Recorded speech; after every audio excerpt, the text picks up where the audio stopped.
자, 고대 그리스의 연무장에는요, 훈련소에는 무사들의 경기 모습을 그린 그림이 걸려 있는데 그 그림 밑에는 이런 세 문장이 있답니다. 주목하라, 모방하라, 반복하라. 왜요? 군인은 이런 훈련을 통해서 강한 군사가 될 수가 있기 때문에 그렇습니다. 말하자면 오늘 우리 논산훈련소에 가면은 이러이러 그림이 있고 무사들이 열심히 훈련하는 모습이 있고 그 밑에 글귀가 있는 건 또 마찬가지예요. 이 문구를 십자가의 군사인 우리 그리스도인의 삶에 한번 적용하면 어떨까? 먼저는 주목하라. 여러분, 저와 여러분이 주목해야 할 분이 있어요. 뭘 바라볼 것인가? 여러분, 그리스도인이 십자가의 군사인 그리스도인은 오로지 하나님께만 주목하라. 이 땅에 하나밖에 없는 외아들을 보내셔서 우리의 죄를 대신 짊어지시고 십자가에서 죽도록 그 내어주신 그 사랑을 주목하라. 그리고 우리 신앙의 전진이 올바르게 가능해져가요. 우리 자꾸 그 봤던 눈을 주목했다가 다시 세상을 주목하는 경우가 많이 있어요. 그래서 가던 길이 또 멈춰가요. 그래서 때로는 시험 들어요.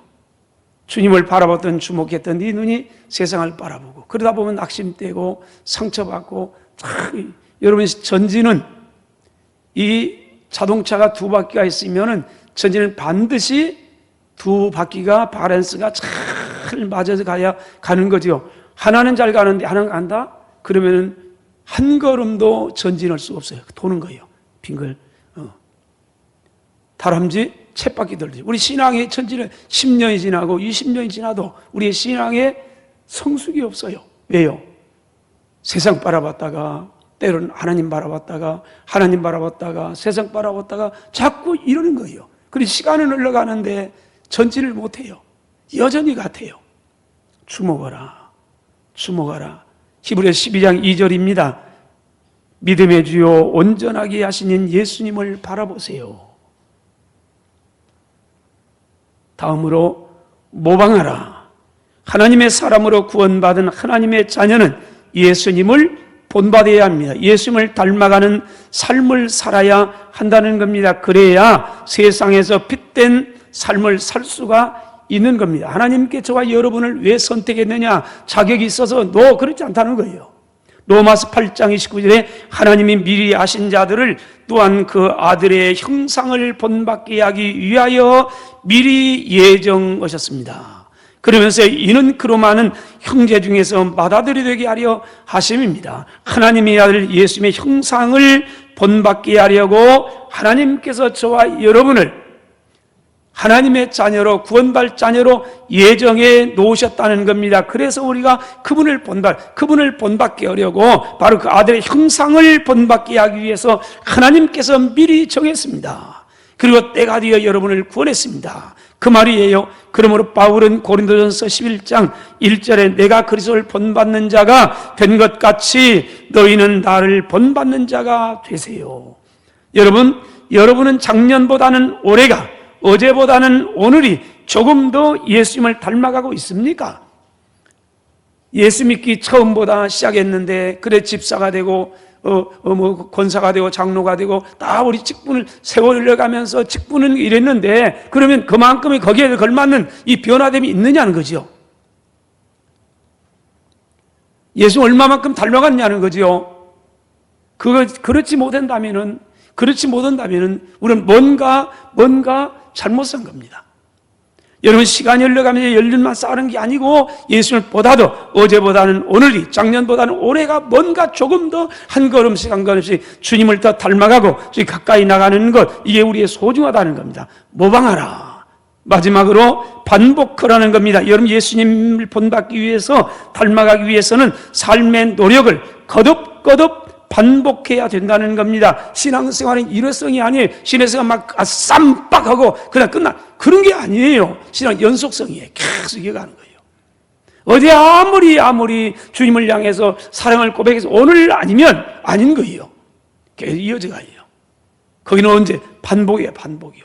계속된 훈련 속에서, 반복 속에서, 그러면서 조금씩 십자가의 군병으로 아름답게 세워져 가게 되는 겁니다. 그러므로 주목하라, 모방하라, 반복하라. 그럴 때만이 험한 세상이지만은 세상에서는 변화를 받아서 하나님의 선하시고 기뻐하시고 온전한 뜻이 무엇인지 분별하게 되고요. 그때 거룩한 하나님의 자녀로서 하나님을 보여달라고 아우성치는 이 세상에 살아계신 하나님을 보여주게 되는 겁니다. 그냥 되는 게 아니에요. 그냥 교회 다닌다고 해서 세상에서 하나님 보이라 하는데, 아이고, 받은 증거 많은데 노래는 잘하는데요, 받은 증거 내놓아 보세요. 그럼 아무리 생각해봐도 없는 거라.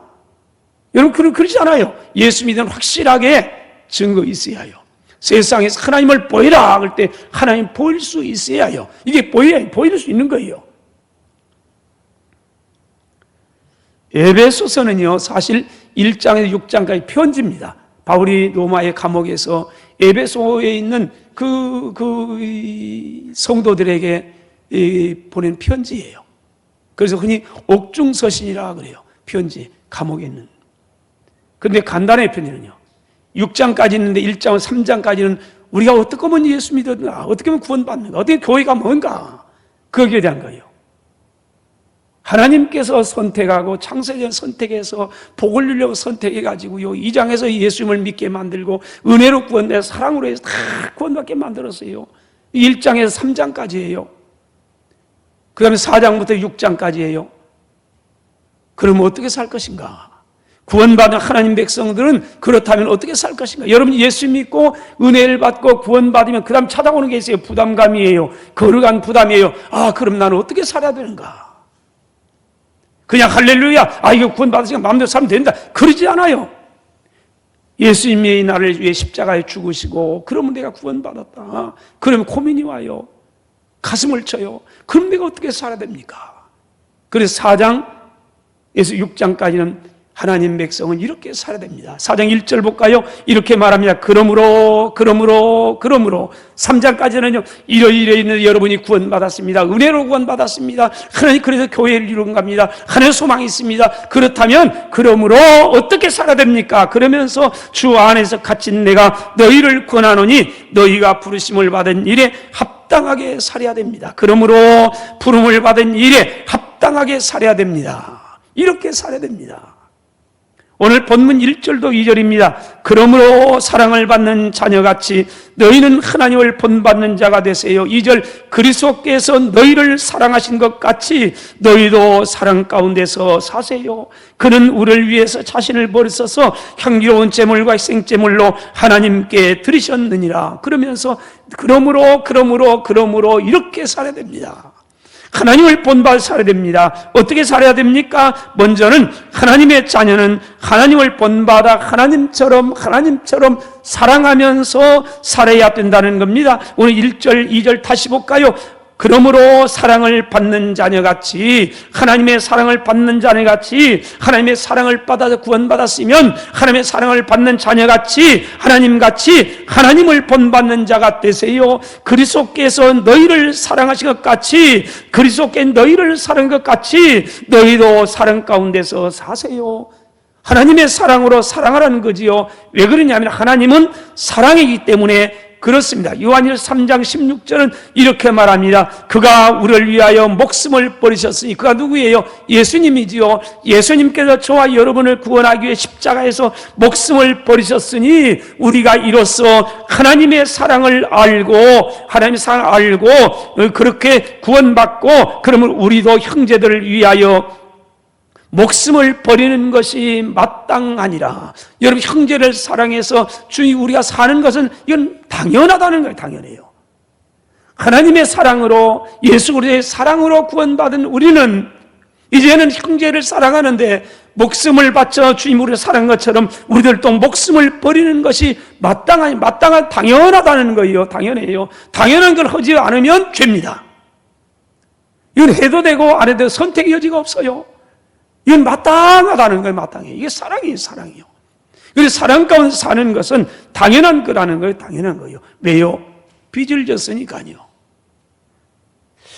그가 우리를 위하여 목숨을 버리셔서 우리를 구원했으니, 그러므로 가서 이 사랑을 입었으니 이제는 형제를 위해서 우리의 목숨을 버리는 것은 당연한 겁니다. 사랑의 빚을 졌기 때문에 그렇습니다. 요한일서 4장 7절 8절입니다. 사랑하는 자들아, 우리가 서로 사랑하자. 왜요? 왜 사랑하자고 말합니까? 사랑은 하나님께 속한 겁니다. 사랑하는 사람마다 하나님께로부터 난 사람입니다. 하나님을 아는 사람입니다. 그러나 사랑하지 아니하는 사람은 하나님을 알지 못합니다. 따라서 합시다. 왜 그래요? 하나님은 사랑이십니다. 아멘. 하나님은 사랑이랍니다. 그러므로 하나님이 사랑이기 때문에 하나님의 자녀는 마땅히 하나님의 사랑으로 살아가는 것이 마땅하다는 거예요. 그렇다면 사랑이 뭡니까? 사랑이 무엇일까요? 눈물의 씨앗입니다. 맞습니다. 세상의 사랑은 눈물의 씨앗이에요. 왜 그러느냐? 간단합니다. 세상의 사랑은 자신의 유익을 구하기 때문에 아주 이기적인 거예요. 세상 사람 다 이기적인 겁니다. 네가 나 사랑하면 나도 사랑한다. 근데 그게 태익이에요. 내가 주면 반드시 받아야 되는 거예요. 이거 안 되면 배신자예요. 그때부터요. 그래서 상처받는 거예요. 그게 세상 사랑이에요. 그래서 언제라도 변할 수가 있는 겁니다. 그래서 세상의 사랑은 그래 눈물의 씨앗이라고 말하는 겁니다. 그러나 하나님의 사랑은 아니에요. 아니에요. 상대방의 유익을 구하는 겁니다. 이게 사랑의 다른 점이 근본적으로 달라요. 심리학자 메리 파이퍼가 이런 얘기를 했습니다. 젊어서의 사랑은 자신의 행복을 원하는 것이고, 황혼의 사랑은 상대가 행복해지길 바라는 겁니다. 이것이 하나님의 사랑입니다. 그래서 아름다운 믿음의 사람은 늙어가는 것이 아니라 뭐요? 익어가는 것이랍니다. 참 익어가면 좋겠어요. 시간이 흘러가면서 아름답게 익어가면 얼마나 좋겠어요. 추하게 늙어가는 것보다요. 사랑은 자기의 유익을 구하지 아니하고 상대의 행복을 구하는 것이기 때문에 그렇습니다. 하나님을 본받으세요. 둘째, 하나님의 자녀들은 언어 생활이 아름다워야 됩니다. 감사하며 살아야 됩니다. 오늘 3절로부터 보세요. 음행과 온갖 더러운 것과 탐욕은 너희 중에서 그 이름조차도 부르지 말아라. 이는 성도에게 마땅한 바니라. 누추함과 어리석은 말이나 희롱의 말이 마땅치 아니하니 오히려 감사하는 말을 하세요. 6절, 누구든지 헛된 말로 너희를 속이지 못하게 하라. 이로 말미암아 하나님의 진노가 불순종의 아들들 가운데 임하느니라. 4장 29절입니다. 무릇 더러운 말은 너 입 밖에도 내지 말고 오직 덕을 세우는데 소용되는 대로 선한 말을 하여 듣는 자들에게 은혜를 끼치게 하라. 이게 그리스도의 열매입니다. 감사하는 말을 하라. 감사할 수 있느냐 하는 거지요. 여러분, 감사하는, 여러분, 사람이 감정이라면 감정이 옷을 입고 나오는 것이 바로 언어입니다. 말은 그 사람의 인격입니다. 언어 생활이 얼마나 중요한가. 지혜자를 통해서 이렇게 말합니다. 잠언 3장 7절, 대저 그 마음의 생각이 어떠하면 그 유인도 그러한 즉 마음의 생각을 말합니다. 그러면서 그 마음의 생각이 어떤 사람이 그 사람도 그런 사람인 겁니다. 그 사람의 어떤 사람인가는 그 사람의 마음의 생각에 달려 있는데, 그 마음에 여러분 탐욕으로 가득 차 있으면 이 사람은 욕심꾸러기입니다. 그 마음속에 죄악이 가득 차 있으면 이 사람은 죄인입니다. 그 마음속에 선함이 가득 차 있으면 선한 사람입니다. 저와 여러분의 마음속에 예수 그리스도가 있기 때문에 저와 여러분을 그리스도인이라고 부르게 되는 겁니다. 예수의 사람이에요. 여러분, 저와 여러분의 마음속에 뭐가 있느냐? 마음이 중요해요. 그래, 그 마음이 가만히 있는 게 아니에요. 나와. 이게 언어의 말이에요. 그래서 예수 믿는 사람은 말할 때마다 예수님 빼기면 뭐요? 아무것도 남지 않아요. 대화는 쓸 때마다 참 예수님이에요. 예수님 빠지면 안 꼽는 찐빵이에요. 우리 대화가요. 그래서 예수 안 믿는 사람과 대화를 하면 종종 가운데 뭔가 벽이 있는 것처럼 맥히는 경험을 우리는 자주 합니다. 왜 그래요? 우리 안에가 달라요. 세상이 가득 차 있는 사람과 예수님으로 가득 차 있는 사람, 이게 달라요. 여러분, 우리의 언어, 얼마나 중요한지 몰라요. 우리 마음에 무엇이 가득 차 있는가 어떻게 알 수 있느냐? 그 말 보면 알아요. 말이요. 말이. 그런 의미에서 하나님의 자녀들은 이 세상 살아가면서도 말을 함부로 하면 안 됩니다. 다른 사람들에 대해서 안 믿는 사람은 달라요. 2번, 3번 생각해야 그게 참 어려워요. 이게 신앙이라는 거죠. 말 따로 삶 따로 이렇게 이러면 안 되는 거예요. 말의 능력이 있어요. 저와 여러분 그리스도인은 주님께서 우리에게 주신 축복이 있는데 그게 뭐냐? 언어의 능력이 말의 능력이에요. 마가복음 11장에 보면요, 예수님께서 십자가에 달리기 위해서 예루살렘에 들어갑니다. 예루살렘으로 마침 성에 들어가려고 하는데 성 밖에 무화과나무가 있습니다. 근데 시장에 있습니다. 아침 일찍 들어가면 시장에 있나 봐요. 가서 봤더니 잎은 무성한데 열매가 없어요. 근데 주님이 이 무화과나무를 저주합니다. 다시는 열매 맞지 말아라. 그랬더니 그 이튿날입니다. 그리고 성에서 다시 나와서 다시 이튿날 가는데 예루살렘 들어가는데 봤더니 이 무화과나무, 어제 저주했던 무화과나무가 뿌리 붙여 말라서 죽었습니다. 이걸 보고 제자들이 희한했습니다. 한국교회 목사님들이 이상하게 이걸 해석해 버립니다. 여러분, 열매 맺지 못하면요 저주 왔습니다. 그렇습니까? 그렇지 않아요. 근데 마태복음에는 없어요. 근데 마가복음에 있습니다. 이때는 무화과의 때가 아니라. 무화과의 때가 아니에요. 봄에 무슨 감을 구합니까? 예수님은 유대인이에요. 잘 알아요. 근데 무화과 때가 아니에요. 무화과 때가 아니면은 열매가 없는 거죠. 당연한 거죠. 그런데 열매 없다고 저주했다는 겁니까? 그렇지 않아요. 마가복음은 설명을 합니다. 왜 그러냐? 그러면서 마가복음 11장 13절에 무화과의 때가 아니라 그러면서 23절에 그 말하는 것이 이루어질 줄을 믿고 마음에 의심하지 아니하면 그대로 되리라. 말에 대한 능력을 말해요. 그 다음에 24절에 또 말씀합니다. 그러므로 무엇이든지 기도하고 구하는 것을 받은 줄로 믿으라. 그리하면 너희에게 그대로 되리라. 이 무화과 나무를 통해서 뭘 가르칩니까? 열매 없으면 저주받는다.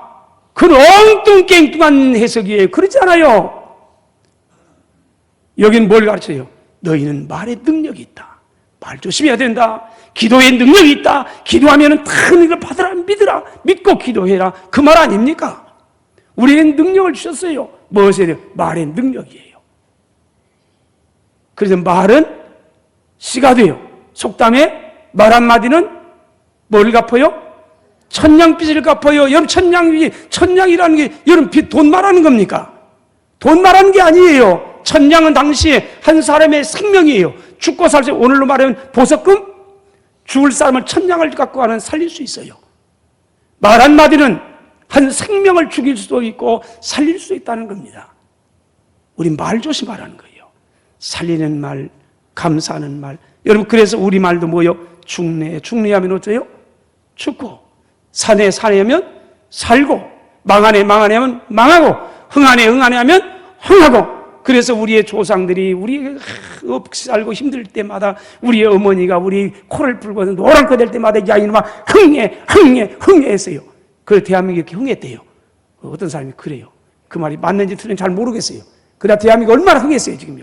우리 엄마들이 참 믿음이 좋았던가 봐요. 야 이놈아 흥해라. 흥할 때가 아니에요. 지금 못 먹어가지고 도랑과 죽을리라고 하는데 그래도 믿음으로 흥해라 했더니 이만큼 흥해가지고 지금 뭐요? 대한민국이 그 경제 몇 개국이 하면 이래요. 여러분 말은 씨가 돼요. 우리 말 잘 쓰자. 따라서 합시다. 감사합니다. 고맙습니다. 사랑합니다. 축복합니다. 어떤 사람이 이걸 천국의 언어라고 말합니다. 왜 그러냐면 우리는 천국 백성이기 때문에 그렇습니다. 하나님의 자녀들처럼 선하고 의롭고 진실하게 사세요. 오늘 8절 9절입니다. 이렇게 말하면 너희가 전에는 어둠이었습니다. 구원받기 전엔 여러분은 어둠 가운데 속했던 사람입니다. 그러나 이제는 주님 안에서 빛이 되었습니다. 빛의 자녀들처럼 행하세요. 빛의 열매는 모든 착함과 의로움과 진실함에 있습니다. 그리스도인의 삶이래요. 여러분, 빛의 자녀들처럼 행하세요. 빛의 자녀 어떻게 삽니까? 모든 착함과 의로움과 진실함에 있습니다. 이렇게 사세요. 마음의 생각은 입술 통해서 언어가 뛰어나오고요. 그 말은 그 인생을 얽어매게 되고요. 삶으로 나타나게 됩니다. 결국 그 사람의 삶은 마음속에서부터 시작되어 가지고 말을 통해서 완전해지는 겁니다. 그래서 우리 삶이 변화되어 가는 거예요. 예수 믿고 내 예수님을 모시고 살면요, 내 말이 변해져가요. 말이 변하면 삶이 변해져가는 거예요. 그래서 빛의 자녀처럼 행하세요. 마태복음 5장 14절 16절에 주님 말씀했습니다. 너희는 세상의 빛이라. 산 위에 있는 동네가 숨겨지지 못할 것이고 사람이 등불 켜 말 아래 두지 아니하고 등경 위에 둡니다. 그래서 말합니다. 이러므로 집안 모든 사람에게 비치느니라. 그들로 너희 착한 행실을 보고 하늘에 계신 너희 아버지께 영광을 돌리게 하라. 열매 있습니까? 아름다운 열매 있습니까? 여러분, 우리의 마음속에 하나님을 본받는 것은 다름이 아니에요. 우리 마음속에 주의 사랑으로 충만하게 주님 모시면 그것이 언어로 말로서 나타나게 되고요. 말은 결국 내 삶을 변화시켜가지고 아름다운 그리스도의 삶들로 하나님처럼 삶을 살아가도록 만들어준다는 겁니다. 이 사도행전 보면 아주 아름다운 교회가 있습니다. 아주 멋진 교회입니다. 그래서 말합니다. 사도행전 11장에 나오는 교회입니다. 안디옥 교회입니다. 이 교회는 이방인의 교회입니다. 안디옥 지방은 당시에 로마의 3대 도시 가운데 하나, 인구가 대략 약 60만, 65만 정도, 그 정확하게 말하면 전주 정도 되는 큰 도시입니다. 제가 전주가 큰 도시라고 그냥 여러분들이 어리버린 것 같은데 2000년 전이에요. 이 안디옥은요. 그런데 이 예루살렘 교회에 박해가 있나요? 스데반 집사님이 순교해요. 그래서 견딜 수 없어가지고 도망칩니다. 안디옥에 온 사람들이 여기에 교회를 개척해요. 교회를 개척하고 믿음으로 살려고 몸부림한 분들이에요.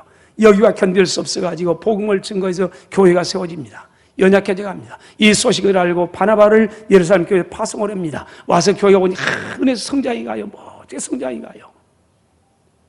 그래서 혼자 감당할 수 없어서 다소에 있는 친구 바울을 가서 모셔옵니다. 그리고 함께 섬깁니다. 25절로 6절에 이렇게 말합니다. 바나바가 사울을 찾으러 다소에 가서 만남에 둘이 교회 1년간 모여 있어서 큰 불을 가르쳤고 제자들이 안디옥에서 비로소 그리스도인의 일컬음을 받게 되었더라. 여기 비로소 이 말은 첫 번째 그 말이에요. 예루살렘 교회는 모교예요. 큰 교회예요. 그렇지만은 그리스도인이라는 칭호, 이 아름다운 칭호, 별명은요, 여기서 받은 게 아니에요. 개척교회인 이방인 교회, 안디옥 교회가 그 도시 사람들부터 저분들은 그리스도인이요. 최초에 받았어요. 아무리 봐도 이 그리스도인이란 말이 뭐예요?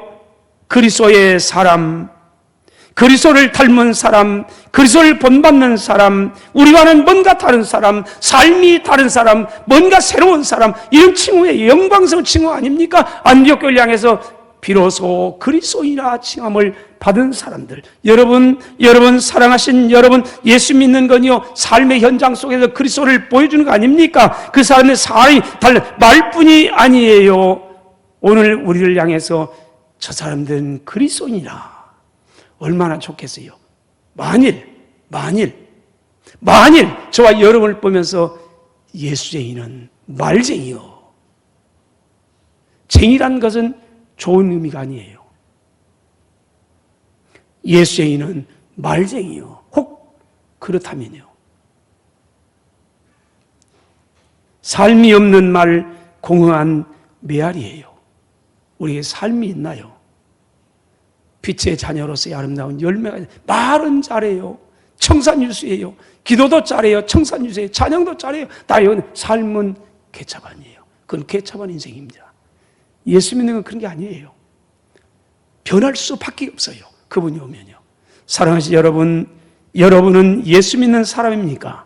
여러분은 그리스도인입니까? 그리스도를 닮은 사람입니까? 하나님의 자녀라면 하나님을 본받아 서로 사랑하며 감사하며 정직하게 진실하게 세상의 빛으로 살아가세요. 그렇게 살아가야 됩니다. 그러면 인정받고 칭찬받습니다. 그러면 저와 여러분들이 이 땅에 사는 동안이 행복할 겁니다. 이런 은혜가 오늘 저와 여러분의 있기를 주의 이름으로 축원합니다.